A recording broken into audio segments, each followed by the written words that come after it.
Every good thing, of course, has its bad things, and Hytale is a very good thing, which means it, of course, has to have bad things as well. Let's get into the bad things about Hytale. About Hypixel Studios. Founded in 2018, Hypixel Studios is a team of more than 40 developers. Hytale is the studio's first project. The company's goal is to apply years of collective experience in the modding and minigame server scenes to independent game development, providing community-like oriented games that meet the needs of players and content creators alike. About Riot Games. Riot Games was founded in 2006 to develop, publish, and support the most player-focused games in the world. In 2009, Riot released its debut title, League of Legends, to worldwide acclaim. League has gone on to be the most played PC game in the world and a key driver of the explosive growth of esports.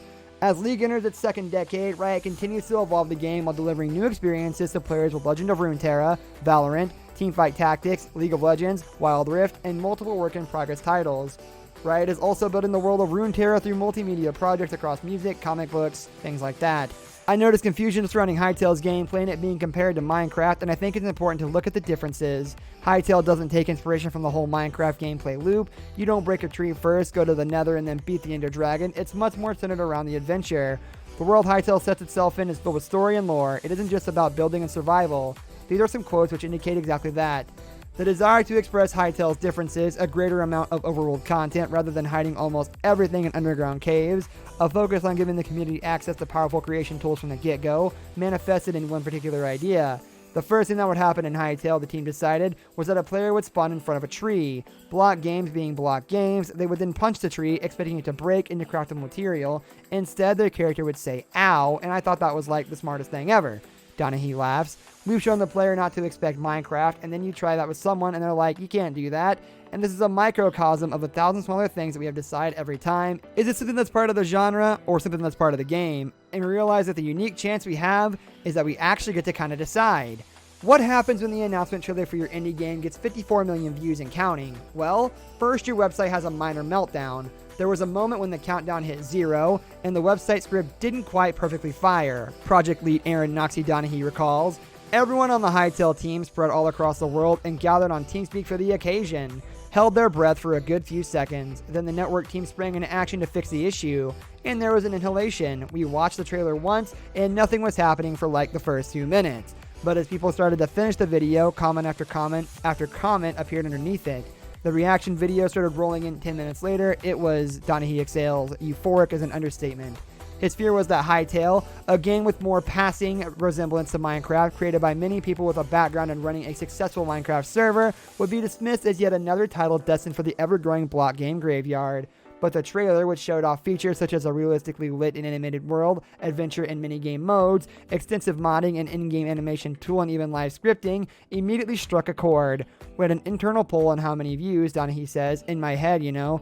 Anything below 250,000, I'm disappointed. 500,000, I'm happy. And 1 million, I'm like super happy. At the end of the first week, the trailer hit 11 million views, the eyes of thousands of players, and some of the biggest players in the game industry are now very much upon the project he's leading.